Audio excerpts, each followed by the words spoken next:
할렐루야. 우리가 전 시간에는 당신이 옳다는 확신이 부족할 때 우리의 영혼과 우리의 육신 가운데, 우리의 환경 가운데 어떠한 일이 일어나는가 라는 것에 대해서 주시는 은혜의 말씀을 나누었습니다.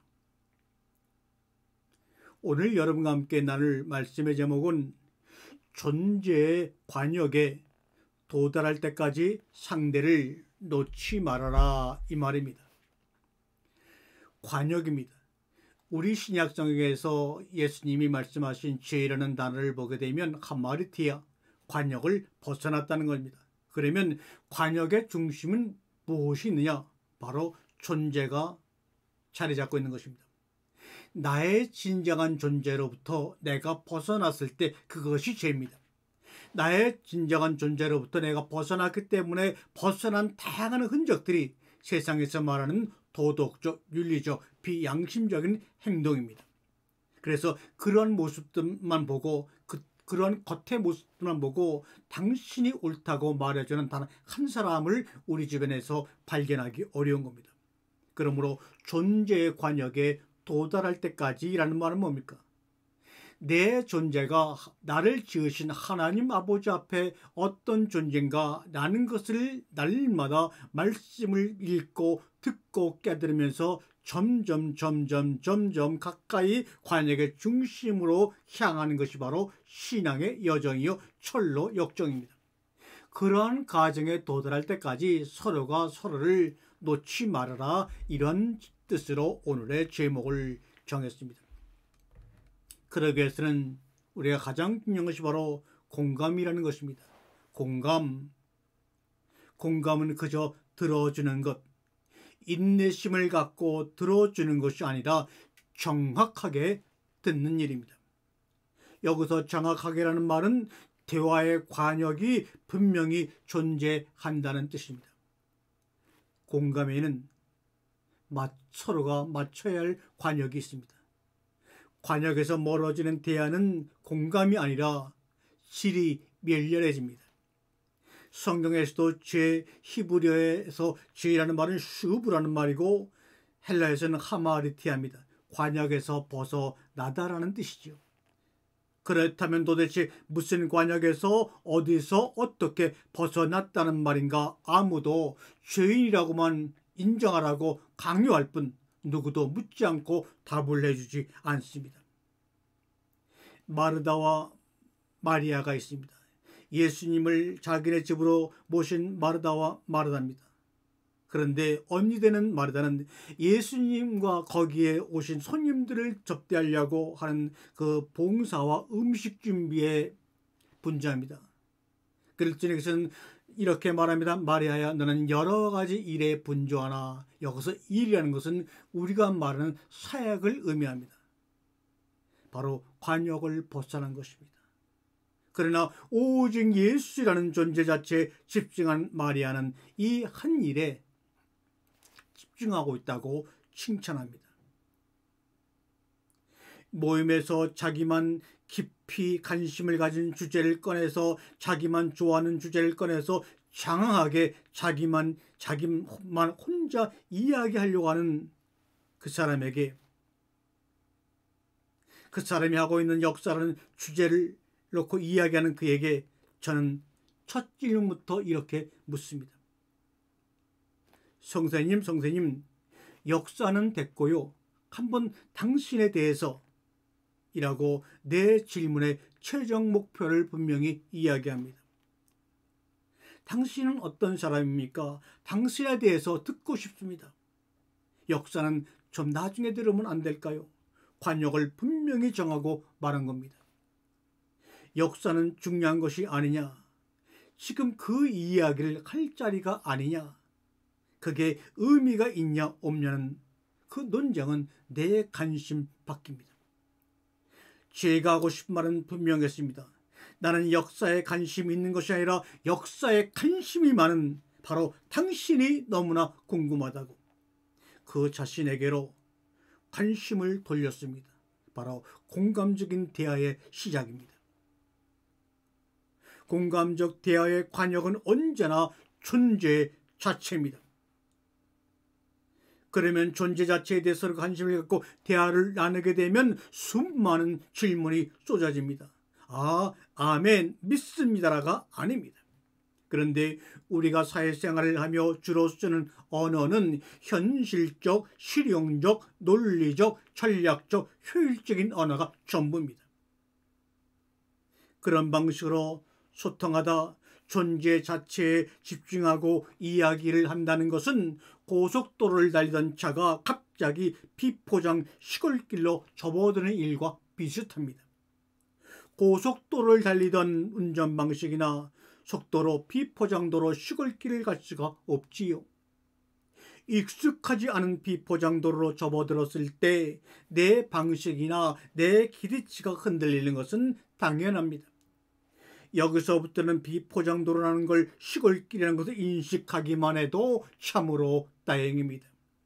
어쨌든 그 자리 대화의 중심도 역사도 아니고 성경도 아니고 변호사로서의 식견을 드러내는 자리도 아니었습니다.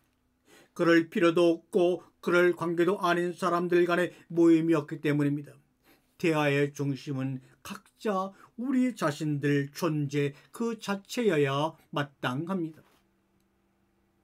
바깥에서 친구들에게 맞고 들어온 아이에게 엄마가 누가 너한테 이랬어? 라며 아이의 손을 꼭 붙들고 때리는 아이를 찾을 때까지 손을 놓지 않고 가듯 공감도 그렇습니다. 길을 잃은 상대의 말이 관역에 분명히 도달할 때까지 손을 꼭 잡고 상대의 손목을 절대 놓지 않아야 합니다. 언제까지요? 언제까지 그렇게 해야 됩니까? 상대의 존재 자체를 만날 때까지 그 말머리를 붙든 채 가야만 제대로 된 자기 이야기가 열리는 그 문 앞에 도착합니다. 이것이 바로 십자가의 길이요 복음의 중심입니다. 그래서 주님께서 말씀했죠. 내가 길이요 내가 진리요 내가 생명이다. 길과 생명도 진리와 생명도 길이라는 길이 확실하게 정확하게 열려야 만날 수 있는 것입니다. 공감은 바로 그렇게 작지만 시작이 되는 사건입니다. 관역을 정확하게 한 질문이나 시선은 한 존재 자체를 그런 식으로 조금씩 흔들어 버립니다. 성찰하게 만듭니다. 마음을 열게 만듭니다. 관역에 정확하게 닿은 공감적 대화의 힘입니다. 이것이 바로 회개하라 천국이 가까웠느니라. 관역을 맞추게 되면 그것부터 천국의 모습들이 환하게 우리 주변 나를 둘러싸게 되는 것입니다. 회개하라 바로 그 말입니다. 관역을 정확하게 맞춰서 존재 자체를 만나 그 문을 열고 들어가라 그 말입니다. 때로는 자기 마음을 어떻게 말할지 모를 때가 많이 있습니다. 익숙하지가 않습니다. 속마음 이야기나 사람의 관계 영역에서는 나 자체 내 마음에 맞춰지지 않은 얘기는 결국 공허해지고 맙니다. 내 마음을 건너뛰어 내 지식, 내 권위, 내 물질, 내 신념, 내 믿음, 내 주장, 내 종교 등에 의지해서 전개되는 이야기의 마지막 종착역은 아무리 치열해서도 치열할수록 공허함이나 외로움이 더 커집니다. 서로에게 쓰인 느낌이 없었기 때문입니다. 쓰이기는커녕 오히려 서로 밀어내는 느낌을 확인해서입니다. 그래서 많은 사람들이 교인끼리 만나고 돌아가면 도대체 오히려 마음이 더 공허하고 속마음을 드러내기 힘들다고 이야기하는 사람이 많습니다. 긴 시간의 이야기 끝에서 마음이나 생각의 거리가 한치도 가까워지지 못했다는 것을 서로 확인하게 돼서 더 외롭고 쓸쓸합니다. 교회 공동체의 모습은 이러한 모습을 가지면 절대로 아니 되는 것입니다. 역사 얘기라는 외형적인 주제를 관심 밖으로 밀어냈더니 믿음이라는 외형적인 주제를 관심 밖으로 밀어냈더니 자연스럽게 할아버지 이야기, 군인이던 아버지 이야기, 가족 안에서의 나의 이야기가 수면 위로 점점 올라왔습니다. 공감의 관역이 분명하게 드러났습니다. 그렇게 자기 존재 눈을 맞추는 것이 바로 공감입니다. 관역 바깥으로 흘러가는 말에 인내심을 최대치로 끌어올린 채 참고 참으며 반응하는 것은 결과적으로 감정의 노동이 됩니다. 공감할 내용이 드러나지 않았는데, 공감할 부분이 아직 없는데 끄덕이며 공감해주는 사람은 관역 없이 아무데나 화를 쏘는 공사입니다. 그림자를 찾으며 비정한 얼굴로 칼을 휘두르는 무사입니다. 그런데 자기 마음을 말하고 싶어도 어떻게 해야 할지 모르는 경우가 참으로 많이 있어요. 시작했다가도 길을 잃는 경우가 많이 있어요. 마음을 토로하는 말은 우리가 일상에서 하는 말과 조금 달라서 그렇습니다. 어디서부터 어떤 방식으로 꺼내야 할지 분간이 힘들어서 무작정 누르고 사는 게 상책이라 여기고 살아왔어요. 그러다 일정 수위를 넘어설 만큼 내압이 끌어오르면 그때 한꺼번에 폭발하며 상상할 수 없는 삶의 비용의 대가를 치르고 맙니다. 존재 자체에 대한 주목과 공감은 갓 지어놓은 따끈한 밥상과 같습니다. 밥과 같습니다.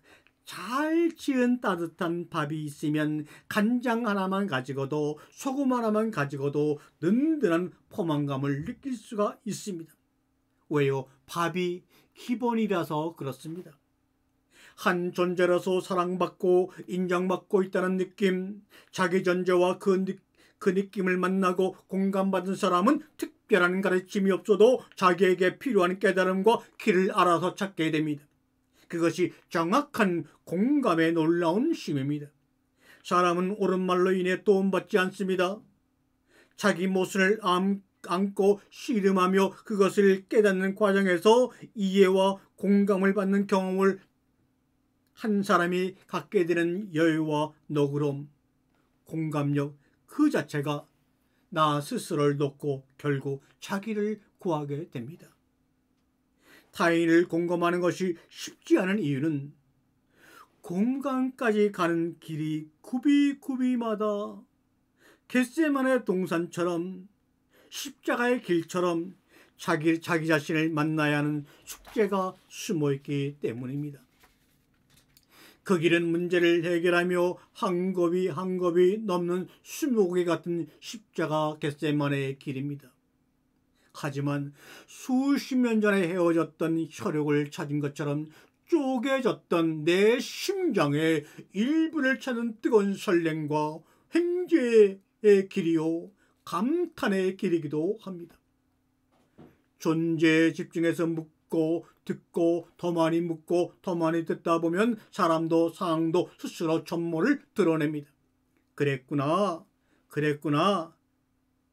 그런데 그건 어떤 마음에서 그런 건데 내 마음은 어땠는데 하듯 주고받는 동안 둘의 마음이 서서히 주파수가 맞아갑니다. 주고받는 동안에 핑퐁 게임을 하듯 예수님의 마음과 나의 마음, 하나님 아버지의 마음과 우리들의 마음이 서서히 주파수가 맞아가고 호흡이 같아집니다. 소리가 정확하게 깨달음의 소리가 정확하게 들리기 시작합니다. 공감 혹은 공명이지요. 누군가의 속마음을 들을 때 충고하고 조언하고 평가하고 판단하지 마세요. 선을 알게 하는 지식의 나무로 그들을 바라보지 마세요. 충고하고 조언하고 평가하고 판단하는 내 말의 다른 말은 바른 말입니다. 그러나 바른 말은 의외로 상대에게 폭력적입니다. 나는 욕설에 찔려 넘어진 사람보다 바른 말에 찔려 쓰러진 사람을 과정에서 한 10,000배쯤 더 많이 봤습니다. 사실입니다. 저도 바로 그런 과정을 겪었습니다. 사랑하는 나의 성도 여러분, 안전하다는 느낌만 있으면 상처받은 사람은 어떤 얘기보다도 그 이야기를 듣고 싶어 합니다. 하고 싶어 합니다. 자기 얘기를 잘 들어줄 것 같은 기미가 조금이라도 보이는 사람을 만나면 낯선 사람이나 낯선 상황이라도 어떤 식으로든 그 말을 꺼내는 경우가 많습니다. 왜요? 이해하고 위로받고 싶어서입니다. 이것이 바로 회개하라 천국이 가까웠다 회개하는 자의 모습입니다. 아멘.